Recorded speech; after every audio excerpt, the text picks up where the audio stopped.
E mora, e rita, u kujdesa, dhe mbas asaj vajze, më lindën edhe 3 fëmijë. Përshëndetje të nderuar zonja dhe zotrin, përshëndetje të dashur miq. Ja ku po ritakohemi me letrën e radhës. Tani do të ndaj një letër tjetër që kam britur në redaksin time. Pasi që janë shumë letra, unë kam vendosur që të ndaj 2 në ditë. Dhe në këtë letër, unë do të flas për një nën e cila bërë një vepër shumë të madhe. Bërë një vepër të madhe që nuk ju kthye me atë që ajo meritonte në fakt ta përjeton. Historia bëhet fjalë për një dhimbje që ka ndodhur në një familje, për një vajzë e cila u rit dhe më pas e ktheu shpinën ndaj kësaj nëne. Sa herë mendoj që të shkruaj një letër, nuk e di se nga t'ja nis. Nuk e di se çfarë të them, apo nuk e di se në ç'mënyrë do ta ngushëlloj veten. Jam nëna e 9 fëmijëve. Nuk janë të 9 të mit, por kështu quhem nga e gjithë familja. Vi nga një qytet i Kosovës, i quajtur Prishtinë, por me origjinë nuk jam nga Prishtina. Jetoj sot në Gjermani, por jetoj me zemrën e thyer. Them që në vitet e mëhershme dashuria në familje ka qenë më e madhe, ka qenë më e bukur. Njerëzit jetonin nën përqafimin e njëri tjetrit. Respektoheshte nëna, respektoheshte babai, respektoheshte motra, vëllai. Ndërsa sot, kjo e vërtet e madhe dhe e dhimbshme ka humbur kuptimin. Pas 4 muajsh të martesës time, kunata ime e madhe sapo kishte lindur një vajzë.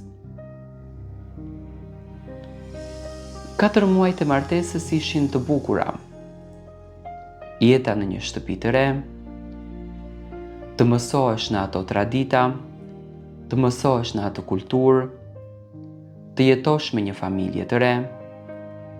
Ishte një sfidë për mua, por sfida të rënda në atë kohë. Dhe unë atë shtëpi njoha një kunat, e cila nuk ishte vetëm kunat për mua, por ishte më shumë se kunat, ishte një motër. Kalonim shumë mirë me njëra tjetrën. I kujtoj me nostalgji 4 muajt e harta. Kunata ime kishte 6 muaj që kishte lindur vajzën. Kujdeseshim të dyja, edhe pse unë nuk dija, por mundohesha që ta mësoj. Ishin ditët e bukura tonat. Kënaqeshim, argëtoheshim.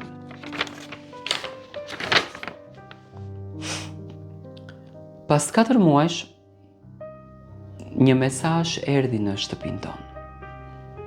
Një lajmëtar na tregoi që në një udhëtim me autobus, disa njerëz kishin ndruar jetë. Fatkeqësisht në atë autobus ndodheshte kunata dhe kunati, të cilët udhëtonin në atë kohë për në Turqi për të bler rroba. Tmeri shtëpinë tonë mbuloi. Unë e kujtoj si sot, ishte një dhimbje jashtëzakonshme, e cila nuk përshkruhet në asnjë mënyrë me fjalë. Vajza mbeti vetëm, mbeti e vetme, pa nënë e pa baba. Shpirti më dhimbte, unë isha shumë e re, burimi ishte i ri. Por familja ime ishte këmbëngulëse që të mos të lejonim që vajza të largohej nga shtëpia, por të kujdeseshim ne edhe të arrisnim ne vetë atë. Dhe unë ashtu bëra. E mora, e rita, u kujdesa, dhe mbas asaj vajze, më lindën edhe 3 fëmijë. Ndërsa kunati më i vogël, i cili u martua pas meje, edhe ati i lindën fëmijët, por u nda. Edhe për të gjithë këto fëmijë jam kujdesur unë ndër vite. I rita, i shkolluam bashkë me burin, me vllaun e burit, u kujdesëm për to që të rriteshin me të gjitha të mirat edhe me të gjitha kushtet. Kur vajza e madhe, e cila ishte më e madhja nga të gjithë, u bë 18 vjet, ligjet ndryshuan dhe ajo mundeshte të zgjedhën se ku dëshiron të jeton. Familja ku unë jam e martuar, asnjëherë nuk ja ndaluan që ajo të vizitonte dajollarët e vet edhe gjyshërit e saj. Shkonte me ditë të tëra edhe kur ishte e vogël, vinte, do me thënë ne Krushqin nuk e prishëm. Por pasi që vajza shkoi në studime, edhe e lidhi jetën e saj, e gjet njeriun e zemrës, ajo vajzë filloi që fillimisht të ftohet pak nga ne. Nuk ishte njësoj si më parë.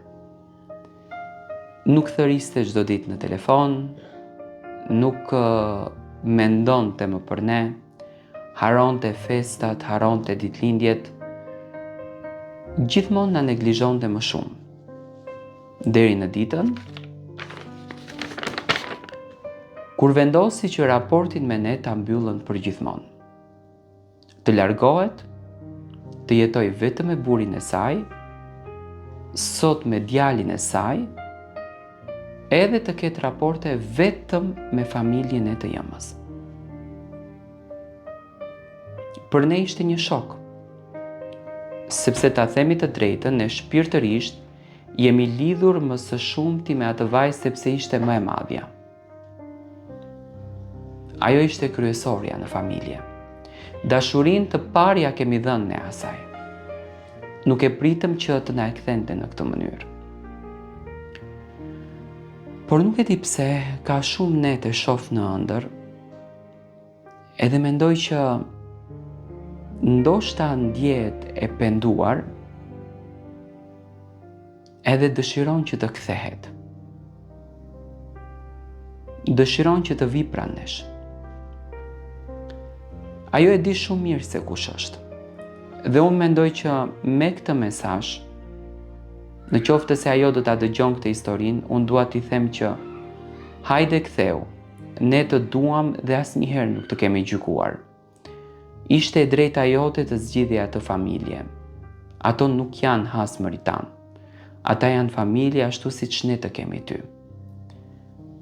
Jeto dhe me ne, sepse ne të ndjem edhe të duam si vajzën tonë.